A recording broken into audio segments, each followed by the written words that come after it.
Okay, good afternoon again, everybody. I'm going to make a start, although I can still see that there are still people joining, but I don't want to delay us too much, so we will get going. Thank you very much for joining me today to talk about the SRA guidance on immigration work and on supervision.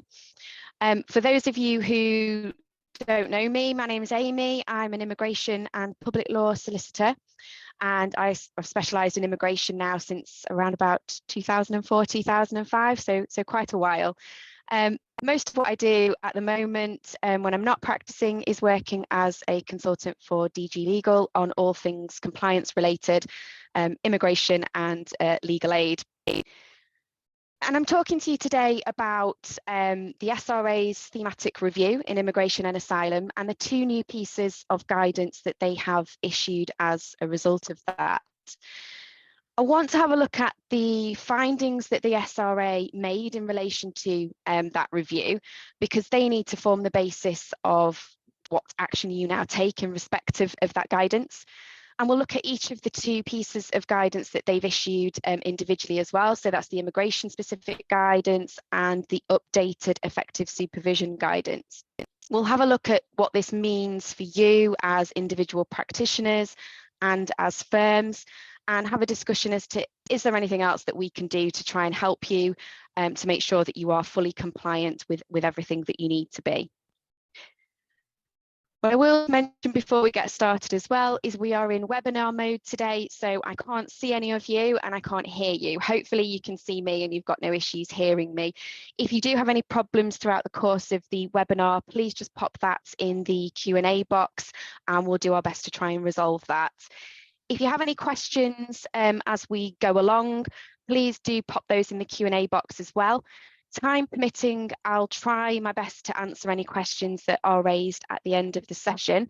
I'm conscious we've got quite a lot to get through today, so if it's not possible to go through the questions at the end, I will collate the questions that we've asked at the end of the session and I will answer those and circulate a document at the end of the session to all of you, so you can see the questions asked and the answers that I've given as well. Hopefully that will be useful. So, looking at the SRA's thematic review, this was conducted basically because concerns had been raised that there were firms and that there were solicitors out there practicing in immigration who were perhaps not meeting the standards that the SRA would expect. We know that immigration is a very complex and fast-paced area of law and it's reserved legal work. A lot of our clients are highly vulnerable. And for that reason, it's obviously important to ensure that immigration practitioners are fully compliant with regulatory rules and that they're providing a high quality service to all clients. Now, the SRA has undertaken thematic reviews in various areas of law, but last year chose to focus on immigration and asylum. And you can see on this slide that there were 70 firms who were initially asked to complete a questionnaire by the SRA. And it was a questionnaire that asked them various questions about their practice and how it was managed. And from those 70 firms, there were 40 who were selected to have further discussions with the SRA and for the SRA to go out and visit them. So they spoke to heads of department, they spoke to individual fee earners, and they reviewed 76 files in total from the firms that they had selected for review. So they had quite a good quite a good number of individuals that they'd got information from and quite a good number of files that they were able to consider. In summary, they looked at three broad areas and made findings in respect of these. So they were quality of service, supervision and complaints. And I'll have a look at each one of those in a little bit more detail as we go through. They did make some good points, so they had some positive things to say following this review, although as you'll see the good was slightly outweighed by the bad. Just looking at this table here, most clients, they said, were given an opportunity to review and amend key documents in their case, which the SRA said was expected, and that was a good thing. Caveat with that was that although they accepted clients were mostly given this opportunity, fee earners weren't very good at documenting on their file that they had in fact gone through these documents with the clients and given them the opportunity to amend them. So it was good and bad, I suppose, in that respect. They were very positive in the sense that individual fee earners were able to identify client vulnerabilities and had a good understanding of what would make an immigration client vulnerable. But again, they said that this wasn't particularly well documented on the files that they reviewed. So a slight negative in respect of that as well. But a good point again was that they felt vulnerable clients were supported. And that meant they were supported in the sense that the information that they were provided with wasn't overwhelming. They were given information in a client-friendly manner and in a way that they could understand. So that was positive. The bad points were, as I've listed in this table, that there was concerns that receipt of cash payments were not properly documented, and there was a lack of evidence of supervision taking place. So it wasn't only that they had concerns about supervision taking place, but it wasn't evidenced on the files that they were looking at either. They made comments about file review systems, and although most firms had a file review system in place, it wasn't necessarily appropriate. So the scope of the file review wasn't sufficient, it wasn't recorded properly what the findings were, and the findings weren't necessarily shared with the supervisee by the supervisor. So they were saying in that respect, even having the file review system in place was insufficient. It needed to go further, it needed to be more robust, and it needed to be amended to be compliant with their requirements. They had concerns over the records kept of training that had been undertaken, and highlighted the need to make sure that all fee earners have a detailed training record which is kept up to date at all times. They were also not satisfied with the information that was provided on several cases in relation to complaints information. So on some files, complaints information was provided, but the information within it wasn't accurate or it wasn't up to date. And on some files, there was no complaints information provided at all, which, as I'm sure you're aware, is a breach of the transparency rules as well. So obviously really important and key to make sure that clients have complaints information provided right at the outset of the matter, and that your complaints procedure is accurate and up to date. And finally, one of the main bad points that they raised was there was a real widespread reluctance with the fee earners that were spoken to report any unacceptable advice or poor representation that they had discovered on other files by other firms.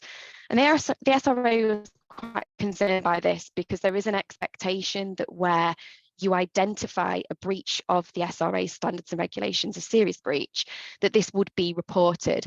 So it's important that we all familiarise ourselves with how to make those reports and what would constitute a serious breach.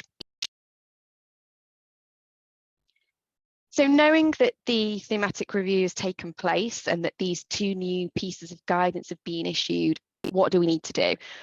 Ultimately, you need to be familiar with the guidance. There's absolutely no excuse for not being familiar with the guidance notes. That's the SRA talking to you, not just me. They've made it very clear that they want all practitioners to be familiar with the guidance that they issue.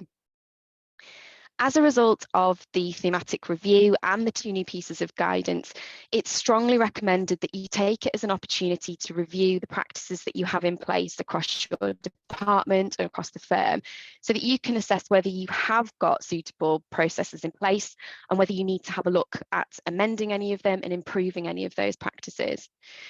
So, for example, looking at your supervision, do you have arrangements in place? Are they sufficient? Do you need more? What do you need to look at to make it completely compliant with what the SRA are looking for?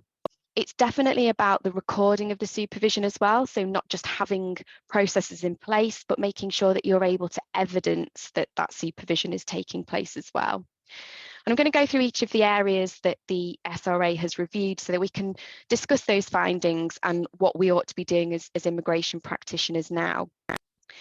I will just mention at this juncture as well that I've just said it would be a good idea to review your practices across the department to see, whether you need to make any corrections or put additional measures in place. And I have designed a very detailed checklist that I'm happy to share with all of you, so that you can document your review. You can go through the points that I've listed on there and have a look to see whether you have got measures in place or whether you've identified that there is a need to make some changes. And that will serve not only as a prompt to you as to what you need to look at, but also as evidence that you have gone through the guidance, you've engaged with it, you've looked at the issues, and you've assessed your own practices with a view to making improvements where you possibly can. And I'll send that checklist out after the webinar along with a copy of the slides. So the first area that the SRA looked at was came under the heading of quality of service. And these are the main points that they made comments on. So firstly, initial discussions with clients. So let's think about the sort of information that ought to be taking place in those initial appointments with clients. The SRA is expecting you to be able to have very clear initial discussions where you're providing clear advice to clients about their matter, how it's going to progress, what the strengths and weaknesses are, what information you need from them in order to progress the matter, and what the next steps are going to be. It's also important that at that very outset, you are providing them with information about their right to complain and the fact that if they do need to complain, it's not going to have any negative impact upon their case. Having those initial discussions is one thing, but it's also making sure that you're able to evidence that all of those things I just mentioned have been discussed with the client. So it's about making sure that you review your client care letters, make sure that all the information that you've given to your client in those initial appointments is documented and it's provided to them not only orally in the appointment, but it's also confirmed in writing afterwards as well. And that your file note serves as an accurate record of everything that's discussed during the course of those initial appointments as well. The SRA was particularly keen to comment on merits. Now, they did say that the majority of files that they reviewed, so 59 out of the 76 files they looked at, did have some merits advice on them. They weren't necessarily as detailed and specific as they perhaps could have been. So that's something for us to take on board and to think about how we can perhaps better advise clients on the strengths and weaknesses of their case.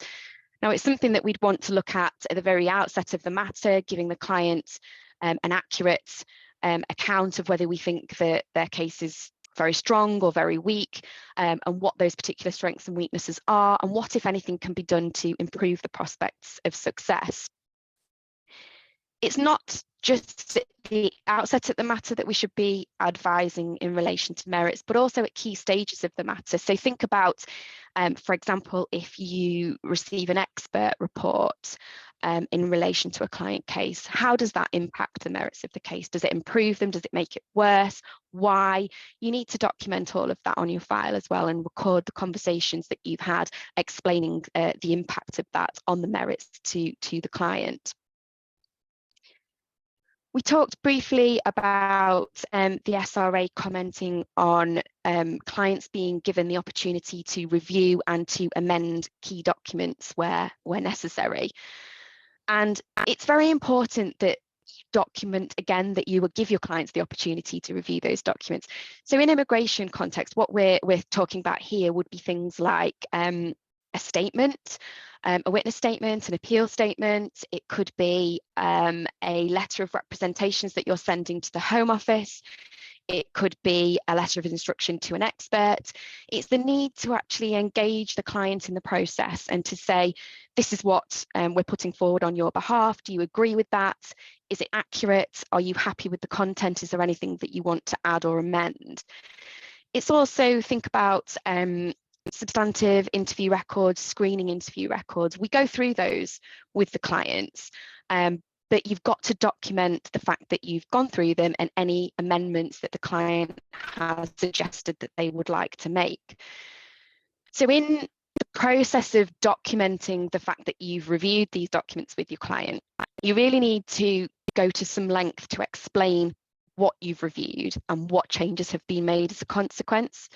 So for example, when you're reviewing a substantive interview record, it's not sufficient to simply say reviewed substantive interview record with client, noted some corrections.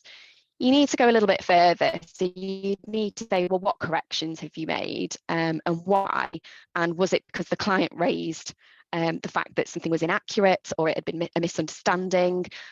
Really go to town on sort of explaining the reasons, so that it's very clear from the file that you have engaged the client completely in the process and that they are part of preparing their case.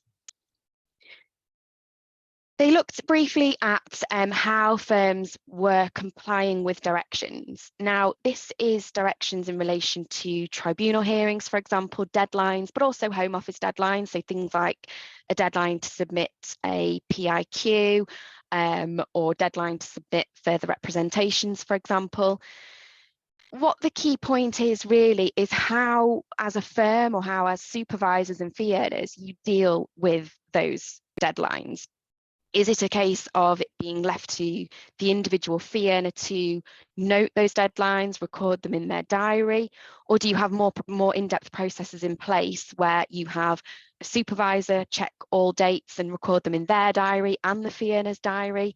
And also, are you recording everything more centrally in a central diary, which you should be, to make sure that there is one place where all those key dates are stored?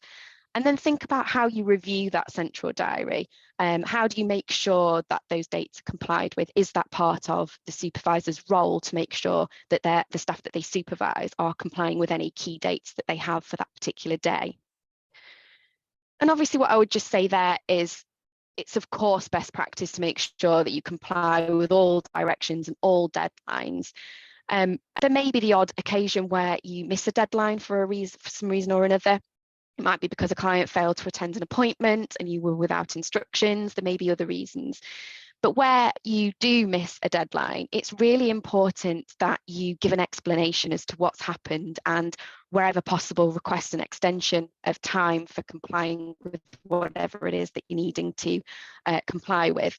So again, documenting on your file if you've missed a deadline, why you've missed it, and what steps you've taken to try and correct that as soon as you possibly can.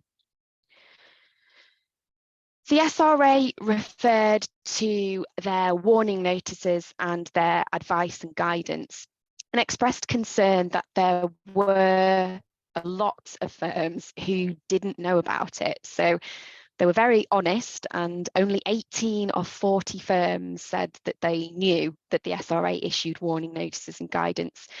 Understandably, the SRA was quite concerned by that and said, we expect firms to read all of our warning notices and guidance and to take steps to make sure they comply with them. So these two new pieces of guidance that they've issued following a thematic review would form part of that suite of advice guidance that they have, and the same applies. They expect all firms to read and abide by that guidance and make sure that they comply with them. So that's your warning from the day. You do need to make sure that all staff know about them. An issue is raised in relation to cash payments and receipts, as we mentioned briefly, and one firm was referred for disciplinary action for not evidencing receipt of a cash payment appropriately on a file. So what I would say is really think about, if you're receiving cash payments from clients, which is perfectly acceptable to do, that you are protecting the client and protecting yourselves by making sure that that cash receipt is appropriately recorded on your file and the client's provided with a receipt promptly for the amount of money that they have paid. Finally, in relation to quality of service, the SRA looked at client vulnerability. Now, they were very positive, saying that most individuals were very good at recognising where an immigration client had a particular vulnerability. But we weren't so great at noting on the file what those vulnerabilities were, or how we had adapted our approach in order to progress the case in accordance with that client's vulnerability and in their best interests. So in relation to that, I would simply say that it's important to make sure that all of your staff are trained and understand how to spot vulnerabilities and what the common vulnerabilities when working with immigration and asylum clients are likely to be, and how you might be able to adapt your approach accordingly to make sure that you are acting in the client's best interests at all times in light of any vulnerabilities that they might have. Similarly, just documenting on your file any vulnerabilities that you have identified. So the second area that the SRA made findings on is in relation to supervision. They say a lot about supervision. They looked at the different methods of supervision, and as we're all aware, there's plenty of ways in which you can supervise staff. You may have an open door policy, you may have one-to-one meetings, you may have a file review policy in place. What you need to be thinking about now is that enough? What you have in place, is that sufficient? Do you need to add more? So if you have very experienced staff, then maybe the amount of supervision methods that need to be in place are far less than what would need to be in place if you are supervising more inexperienced members of staff. But it's looking at the different methods and what methods are appropriate for the staff that you have in place. The SRA was very concerned to see that there just wasn't very much evidence of supervision taking place. Beyond file reviews, which I'll come on to in a moment, there just wasn't really anything on the files to show that there was active supervision taking place, or that the person conducting the work was easily able to contact a supervisor whenever they needed to, or that supervisor had oversight of the particular matter. So here what you need to be thinking about is, how can you document on your file that supervision is taking place?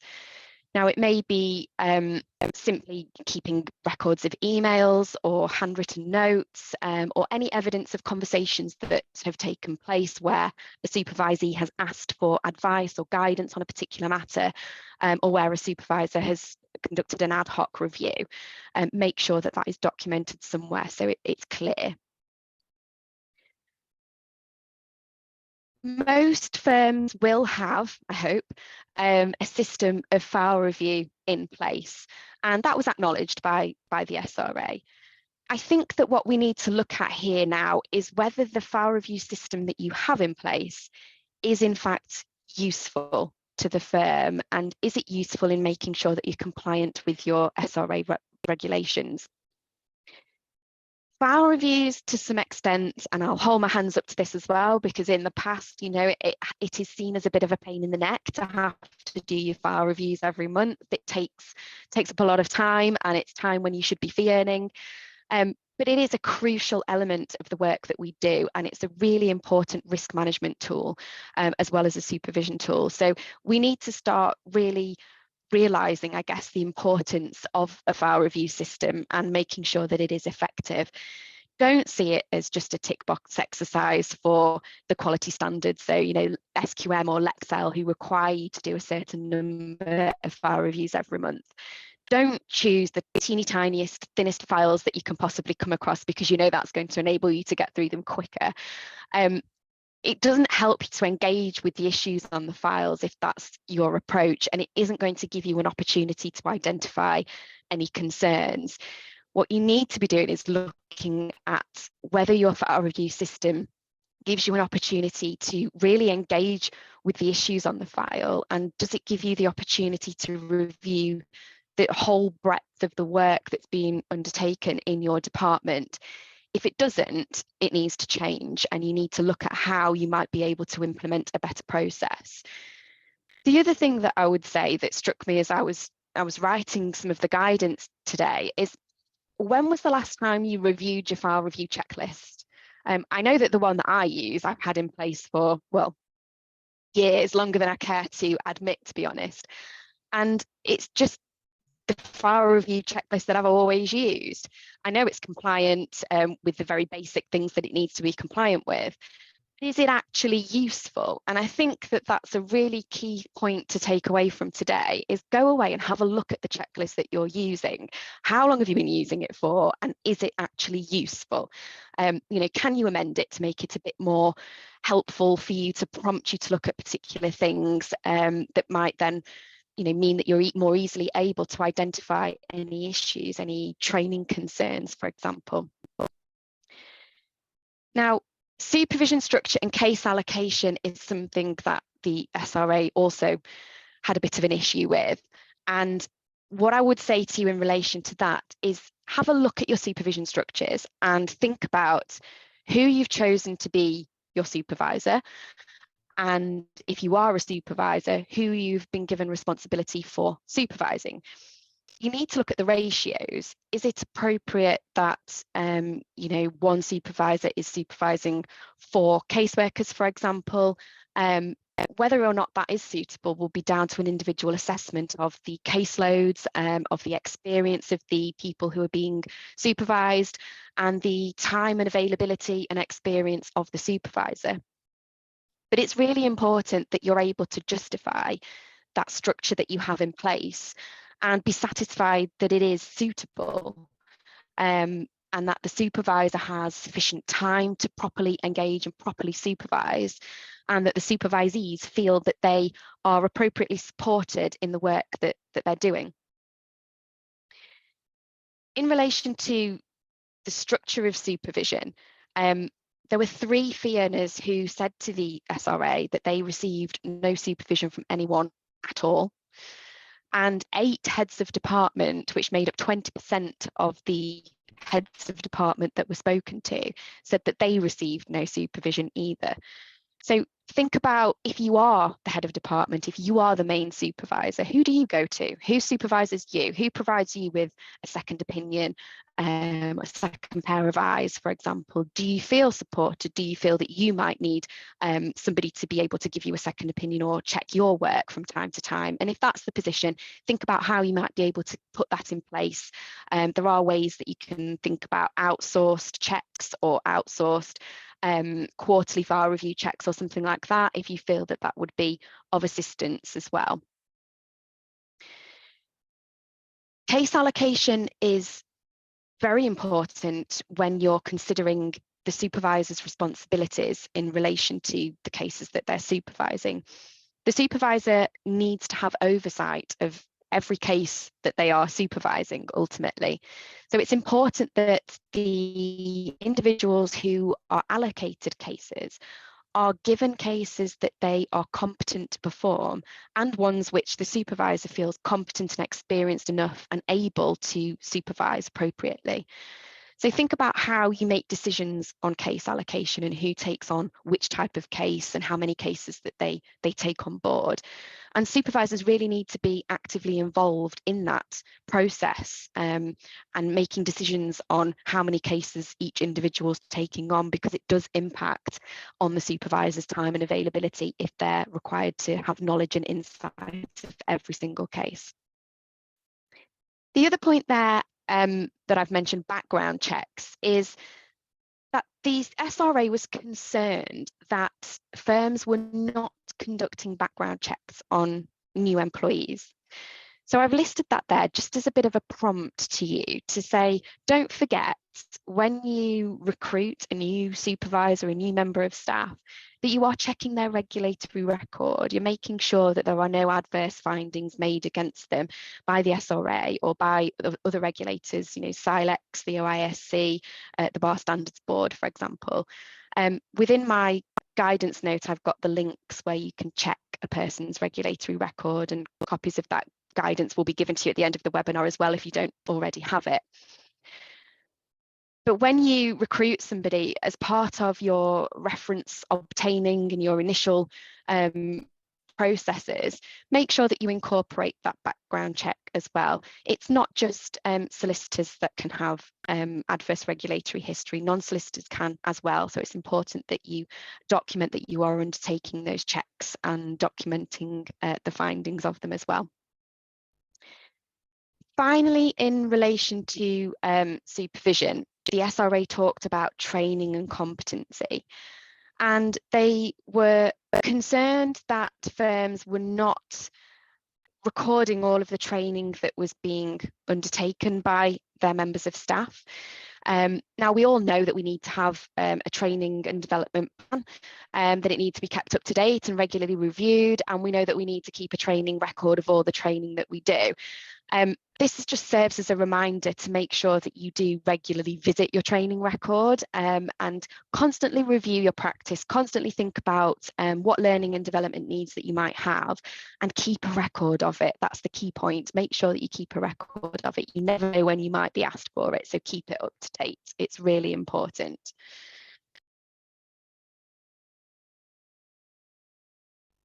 And finally, they're the third area in which the SRA looked at related to complaints. There isn't an awful lot to say in relation to this, other than that the SRA felt it was particularly important to encourage clients to provide feedback. So throughout the life of the matter, it's really important that when you're engaging with your clients and you're talking to them, engage them in the matter, talk to them, involve them. It's their case, you want them to be as involved as they possibly can be. Encourage them to give you feedback on how the matter's progressing, on how the matter's being handled. Providing complaints information we've already touched on. You really do need to make sure that your complaints information is absolutely up to date. It's important that clients know they can complain if they're really dissatisfied, but that hopefully they can just raise any dissatisfaction that they might have informally with you as a fee earner, and that you can then address that and move forwards and not need to have to follow a formal complaints procedure because the client's satisfied that any issues that they've raised have been suitably dealt with. In relation to feedback and complaints, think about how you encourage feedback and how you deal with complaints. We should all be using a client satisfaction questionnaire, or encouraging clients to provide an online review, a Google review, or on one of the review sites, perhaps, at the end of the matter. Not only does that encourage clients to tell you about your services so that you get an idea of where you might be able to make improvements, but it gives you an insight as to how you might be able to adapt your practices and get better feedback if you're able to provide a better service to your clients based on the feedback that you receive. It's also a good tool to review feedback that's received from clients, because if, for example, Joe Blogs receives client satisfaction questionnaires that says every time he's a bit grumpy in appointments and I felt he was a bit inapproachable, for example, then the supervisor is able to have a look at that and address that and say, well, look, you're coming across a bit grumpy and perhaps you need to be a little bit more sensitive, and clients are picking up on this, adapt your approach slightly. That's just an example. It's perhaps not a very good one, but there are so many examples of how you might, through the use of reviewing feedback, pick up on ways to improve. So it is really important. Don't forget, in relation to complaints information, this needs to be available on your website if you have one, not just given to clients at the start of the matter. So the SRA's transparency rules are very clear that your complaints information must be made available on your website. So if you have not got your information on your website, please go away from today and make sure that it is updated, and make sure the information on there is accurate. So if you've had a change in your procedure, your timescales, or the person who's responsible for dealing with complaints, then make sure that that's updated as soon as possible. Finally, in relation to complaints, they looked at this issue of reporting misconduct. Be alive to the need to report misconduct by others where it amounts to a breach of the SRA's standards and regulations. Now, I'm not saying here to each person on the webinar, if you identify poor practice from another solicitor, you immediately report them to the SRA. I'm saying that there needs to be a process in place within your firm for identifying poor practice and determining what, if any, action needs to be taken as a consequence. Now, it may be that you report that to your CULP, and your CULP will make a decision as to whether or not a report needs to be made. But you need to be alive to the fact that as a solicitor, you do have this obligation to report a breach, and you need to know how to do it. And that's something that the immigration specific guidance goes on to talk about in a little bit more detail. So moving on from the findings of the thematic review, this is the guidance on immigration work, which is the new guidance that's been issued as a consequence of the findings of the thematic review. So this is new guidance that you need to be aware of. It's not particularly lengthy, and in summary, it talks about where you can work and provide immigration services, and how the rules that the SRA have relating to supervision applies in relation to immigration work, your obligation to provide a proper standard of service, and your obligations to support the effective administration of justice. So the new guidance in relation to immigration work applies to solicitors, and it applies to anyone supervised by a solicitor or working in a solicitor's firm. So it doesn't matter whether you are a qualified solicitor or you are an accredited caseworker, you are still covered by this guidance and bound by it. So I'll touch very briefly on where you can work. If you're providing immigration advice, we know that it's a criminal offence to do so if you're not regulated and authorised to do so. So as an immigration advisor, you can provide that advice as part of your role in an SRA authorised body or in a non-SRA authorised body.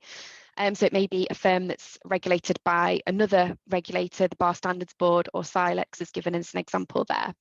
As an employee, if you're in-house for employer or work colleagues, or through a non-commercial service, so a not-for-profit, so a law centre or a non-fee charging OISC organisation.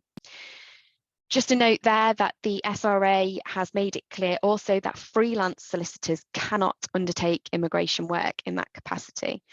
And when I talk about freelance solicitors there, I'm not talking about consultant solicitors, I'm talking about the SRA freelance solicitors, which there's details about on the SRA website. If you act alone as a freelancer, you need to be regulated if you're giving immigration advice.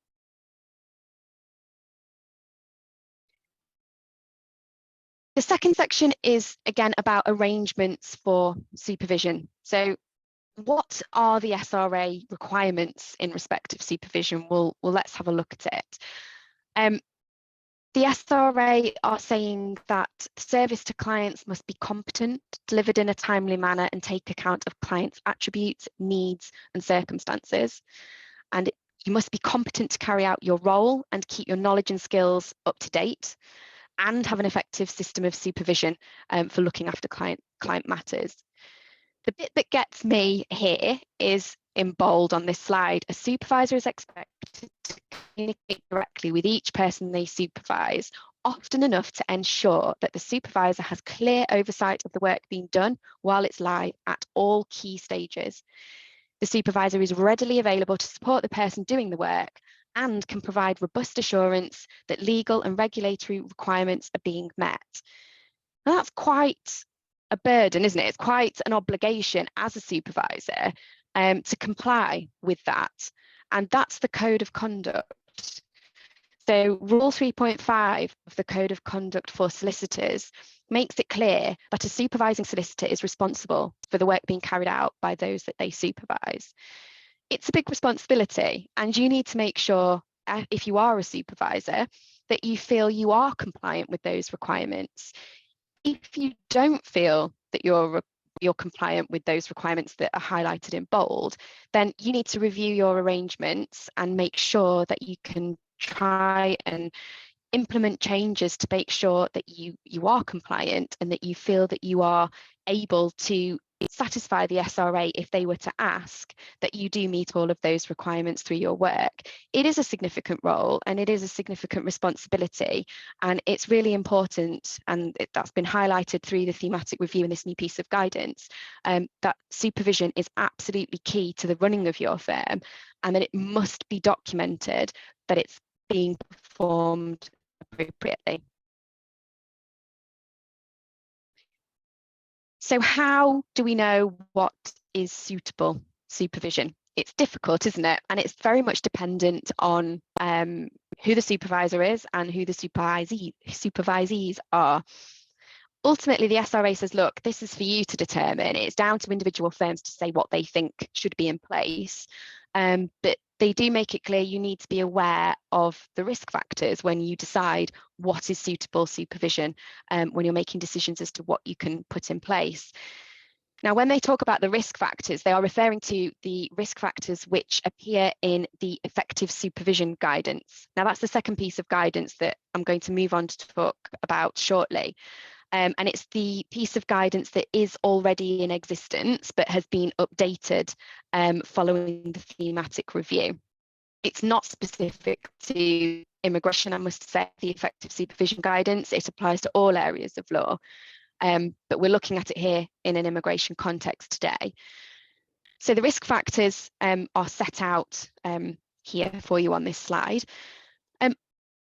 Ultimately, we have to look at, in immigration cases, what risks are involved for our clients if we don't do a good job.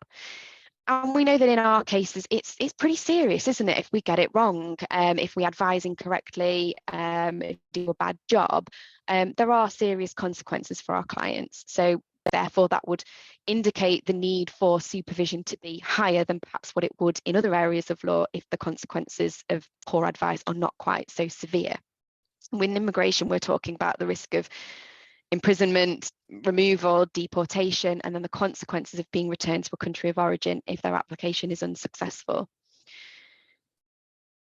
The main risk factors, and I won't read each one here, but familiarise yourself with what those risk factors are. It's not just in relation to the work itself, it's in relation to the people who are doing the work and how experienced they are, how qualified they are, and the volume of work that they're undertaking. You need to look at the access that they have to their supervisor and what free time the supervisor has to dedicate solely to supervising the staff and making sure the quality of the work that is being undertaken is at a sufficient standard.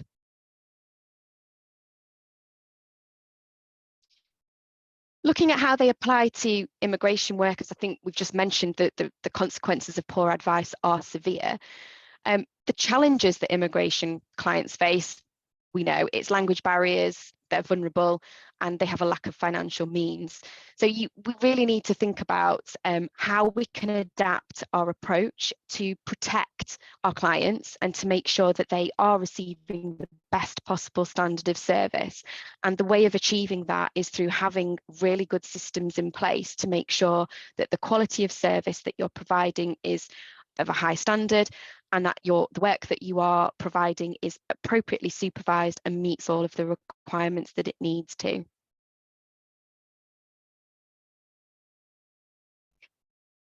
These are just some ideas of what we need to look at, or what you need to look at after today. Think about the ratios of supervisor to supervisee. Are they appropriate? Looking at the skills of the staff that are being supervised and the experience and capacity of the supervisor. We've talked about the risks. Think about workloads and how much work is needed to be supervised by that particular supervisor. Is it feasible that they can be a fee earner and a supervisor and supervise a number of caseworkers who also have full caseloads in different types of applications? You really need to consider like the type of work as well, and whether some types of work require a higher level of supervision than others. If you have a legal aid contract, then obviously the minimum ratio we know is 1 to 4. But is that appropriate to meet the SRA's requirements? You know, just because the LAA says that that's sufficient doesn't necessarily mean that the SRA would consider it sufficient. You need to look at the individual circumstances to be satisfied yourself that that is appropriate. And as I've just said earlier, looking at the experience of the staff that you have within your department, both the supervisors and the supervisees, and what their experience is. If you've got somebody who is a trainee solicitor, for example, or a trainee caseworker, for example, then logic tells you that they are going to need a higher level of supervision and more support than somebody who has been doing this type of work for a long period of time. And somebody who does a broad range of different types of immigration work may need more supervision than somebody who perhaps focuses more specifically on just, let's say, initial asylum applications or perhaps just domestic violence applications as an example. It's very much an individual assessment, so there isn't a right or a wrong way of looking at what are suitable arrangements. It is very much about looking at your department, the staff that you have in place, the type of work that they are doing, and what you think would work best.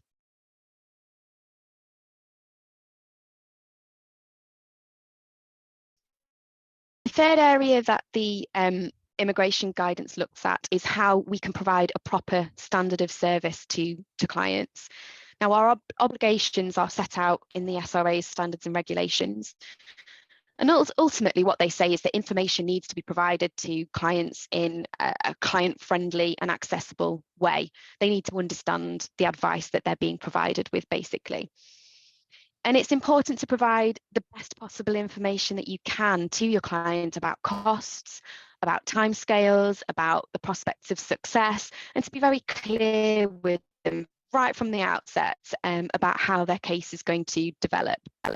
If you're able to manage a client's expectations by clearly explaining all of this to them and documenting things in writing as well, it does tend to be slightly easier to deal with a client who is very stressed because they've been waiting a long time for a decision, for example. If you've made it clear from the outset that, you know, it is likely to take maybe 6 months, for example, for you to get a decision on this application, but I will continue to take the following steps in order to chase this up with the Home Office. It's about providing that reassurance to them that it's not abnormal for it to take a long time. It doesn't mean that there's a problem with their particular case or their particular application, but the Home Office do just take a very long time to do anything. So it's about communication, making sure that that is clear and that it's effective. It's very important to be clear about costs. We've mentioned the transparency rules, so please do make sure that you are compliant with your transparency rules requirements and that that is available on your website in relation to the immigration work that you provide. It's important as well that you let clients know if they're eligible for legal aid. So if you're a private only firm and you don't offer legal aid, but your clients approached you in relation to a matter that may be covered under legal aid or you think would be covered under legal aid, you have an obligation to let them know that it's possible they may be eligible for that type of funding. It's also important if you're a legal aid provider and your client's wanting advice on something that's out of scope of legal aid, it's important to advise them not only that that advice is available privately, but that also they may be eligible for exceptional case funding, for example. So again, advising the clients about all possible costs, issues, and documenting again on your file that you've discussed that with the client in sufficient detail. Always consider whether you need to adapt your approach. If your client is identified as having any sort of vulnerabilities, so it may be a client who has been through traumatic experiences, who may be suffering from mental health issues, it may be somebody who has been a victim of trafficking, for example. They may not be able to concentrate very well, they may not want to keep repeating the same bits of information over and over again. Document all of that and your thinking behind your decisions to adapt the way that you approach these clients, so that you can say, I've identified this vulnerability and I've decided that I'm going to take the following actions to make sure that I'm safeguarding my client and that I'm acting in their best interest.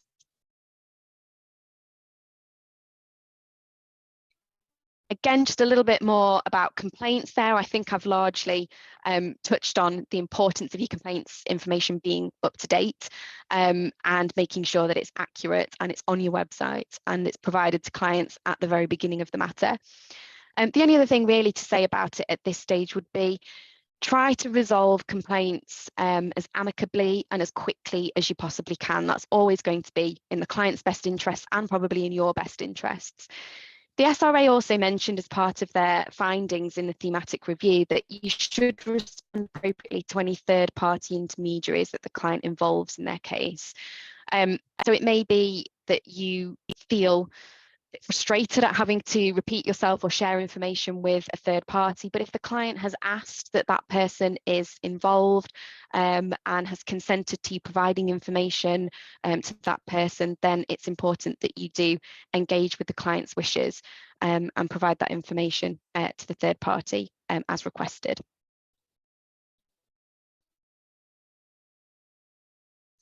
And finally, just on here in relation to your obligation to report, I can't really say any more on it other than that you do have the obligations to report serious breaches of the SRA's standards and regulations, and the links which show you how to make a report are in my guidance notes, which, as I said, if you don't have them already, they will be sent to you after the webinar, so you can have a read through that and make sure that that's circulated to everybody in your department and they all know how that should work. And you can think about a process and having a process in place whereby where you identify that there has been a potential breach or poor service from another firm, another fee earner in another firm, how you're going to deal with that as an organisation and who should be responsible for making that complaint.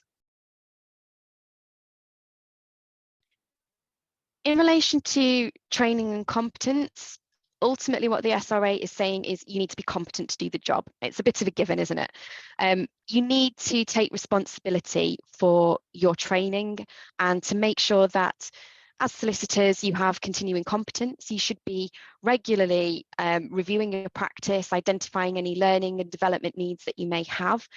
As the bullet points set out there, you know, seek feedback, you know, look for examples of how you might be able to improve. What might improve your practice generally. So are there any developments that you need to make sure that you're aware of? Is there any training that you feel that you need to be able to do a better job?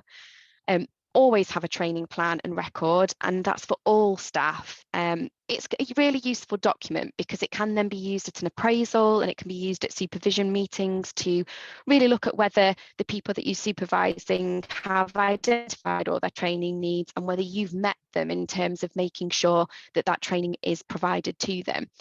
And it's good to see continuity. So if, for example, if you find an issue on a file review that makes you think a member of staff needs a bit more training to gain a better understanding of a particular area, then follow that through and add it to their training record, so that's their training plan, sorry. And then when a suitable type of training, whether that's external training, whether it's free training, whether it's in-house training, whether it's one-on-one supervisor training, make a record of it in their training record so that it's clear a need has been identified and you've done something about it to make sure that that need is addressed.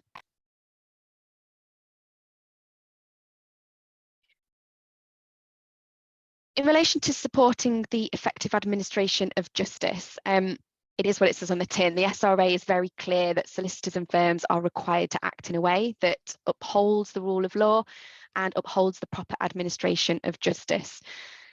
In relation to this, there is a bit more information in my guidance note, which I would refer you to and say, have a look at that. Particularly, it's looking at applications such as meritless judicial review applications, for example. We all know we shouldn't be doing applications where there is no merit. And I'm sure that we've all had clients who've come to us and begged and pleaded and said, I'll pay you whatever, please do this application for me, I'm absolutely desperate. When the SRA is saying, you should always advise the client very clearly on merits. You shouldn't be charging a fee for meritless applications, ones that you are entirely satisfied are bound to fail. If you feel that there is some prospect of success, then that's a different thing, and you should be advising the client very clearly about what those merits are. But ultimately, don't be charging for applications where you know that it can't succeed.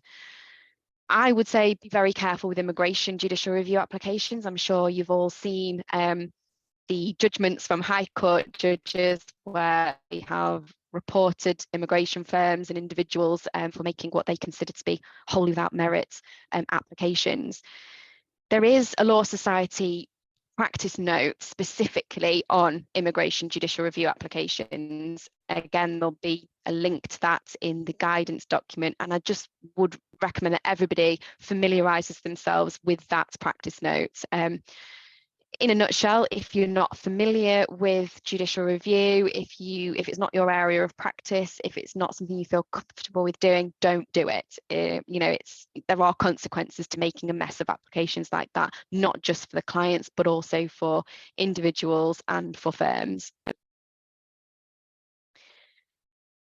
The final bit of today's webinar is just to mention the updated effective supervision guidance. So, as I've said, this is the existing guidance that the SRA already had in place, which has been slightly updated following the thematic review. It isn't specific to immigration, it applies to all areas of law. But as I said, we're looking at it in an immigration context today. Now, most of what is in the effective supervision guidance, we've already touched on during the course of this webinar. It's been updated because of the issues regarding supervision that were identified by the SRA, and we've gone through those largely. It is the need for supervision, what are appropriate supervision arrangements, how you conduct supervision, and how you can ensure that any supervision you conduct is effective and is appropriate. So looking at the need for supervision, we've already discussed this is a regulatory issue. So regulated individuals and firms are accountable for the actions of those that they supervise. We know that that's set out in paragraph 3.5 of the Code for Solicitors. And those that you manage and supervise must be competent to carry out their role and keep their professional knowledge and skills up to date. That's paragraph 3.6 of the Code for Solicitors. It's clear that you need to be aware that being a supervisor is a regulatory role, and the requirements are very clear and very clearly set out, and you need to be able to ensure that you are compliant with them. So it's not a case for supervisors to think, oh, brilliant, I've been asked to be a supervisor, it's a promotion, well done me, it's a step in the career ladder. It's more than that. Be aware of the obligations that you're taking on and the responsibility that you have, particularly as a supervising solicitor. You are taking responsibility for all those that you supervise and the work that they conduct, and that's no mean feat. So be aware of what you're taking on is what I'm saying. We've mentioned the competence statement and the need for everybody to be responsible for their own learning and development. And I mentioned briefly there the need for supervision and the LAA contract. So we know that there are requirements within the legal aid contracts relating to supervisors. So in terms of ratios, in terms of their number of hours they undertake in relation to their qualifications and experience. So the need for supervision comes from different places, but it is set out very clearly for solicitors in the codes of conduct. We've talked about appropriate supervision arrangements and the need for a risk-based approach. Now, what I would say to you is that each firm needs to devise their own suitable supervision policy based on their needs and based on their staff. And most importantly, supervisors and supervisees need to know what's expected of them. So you need to consider these bullet points. They're only suggestions, but you need to think about how much work needs to be supervised, how often does somebody need to be supervised, what do they need to look at, and how supervision takes place. You know, is it face-to-face? Is it remote? Is remote going to be effective, or do you need something more robust? All of it will depend on individual circumstances, such as the experience of your supervisor and supervisees. But they're just some examples of what you need to have a look at when devising and reviewing your own supervision policy. I've popped down here just some suggestions. These are just what we would say would be good practice. It's not specific requirements, but again, looking at good practice is always going to help you make sure or have confidence that your supervision policy is appropriate. You're looking at making your policy effective and making sure that it actually works in practice. Again, what we've put here is A supervisor should have some knowledge of each matter being progressed by the person doing the work and should monitor a meaningful sample of their work depending on the risk factors. Again, this means you've generally got oversight of the work that's being done, which it's a fairly significant task. So make sure as a supervisor that you feel you are compliant with that. Where I've put how, there's just a few suggestions there from me as to how you may wish to conduct supervision. Everybody will say they have an open door policy usually, but that's difficult to document. So try and think about how else you're able to document that supervision is taking place. Think about one-to-one meetings and taking minutes of those, team meetings where you're discussing work or you're discussing updates in the law, making sure that you take minutes and that they're recorded and made available if needed. Checking the type of work that is being accepted by the firm, and having regular supervision meetings where you're looking not only at the work that's being done, but identifying any training needs that have been identified.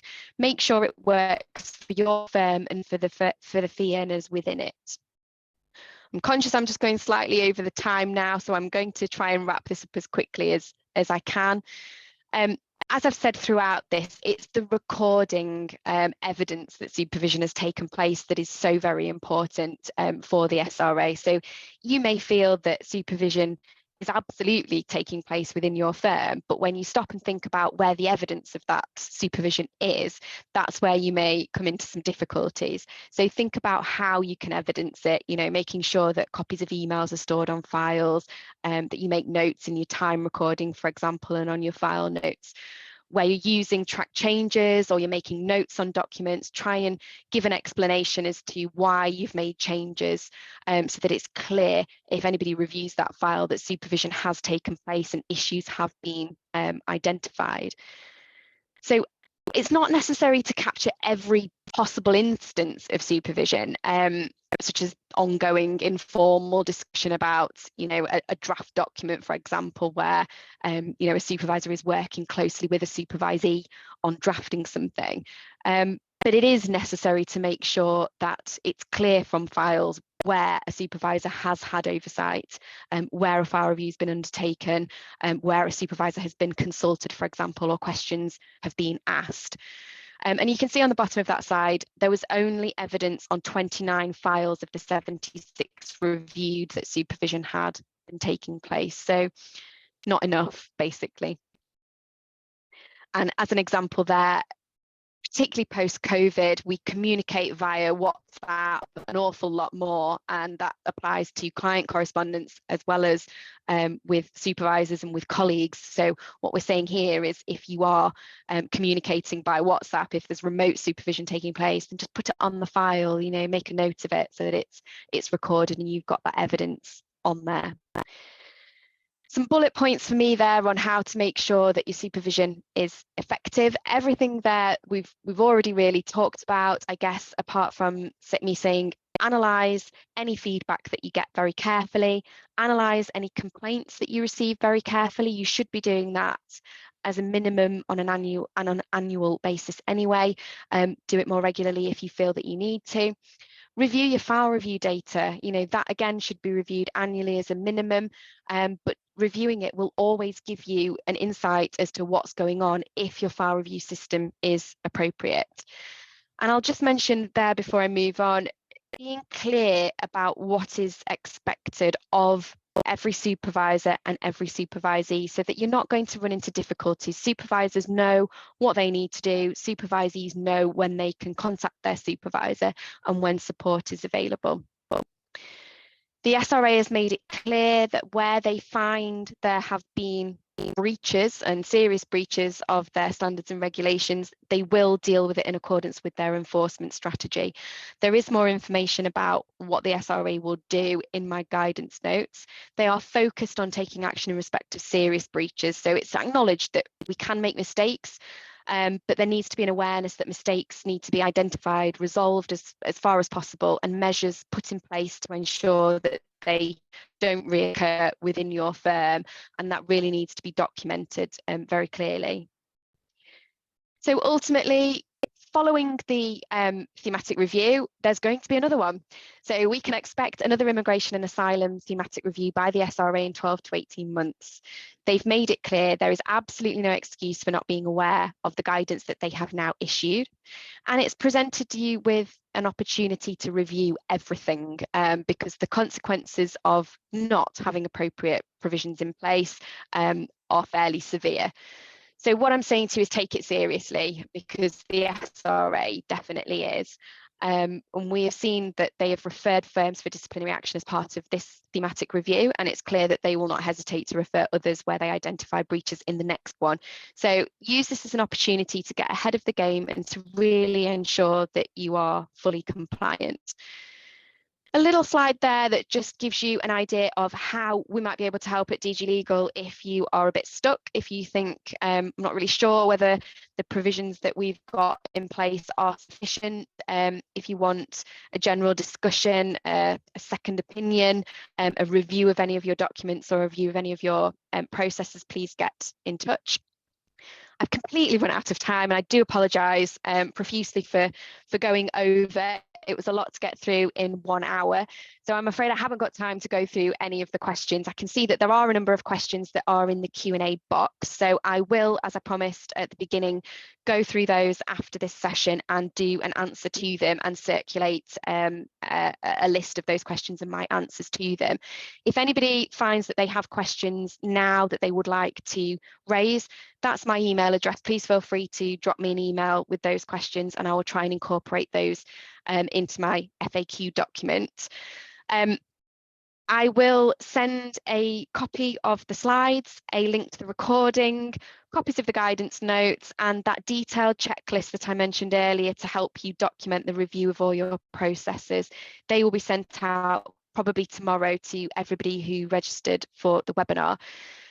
Thank you so much, everyone, for attending. I would be really grateful if you would leave me some feedback when requested to do so. It's always really useful to have. And again, if anybody thinks of any useful webinars that you'd like to see us offer in the future, please do get in touch with any suggestions that you might have. And I hope you all have a great afternoon. Thanks for attending.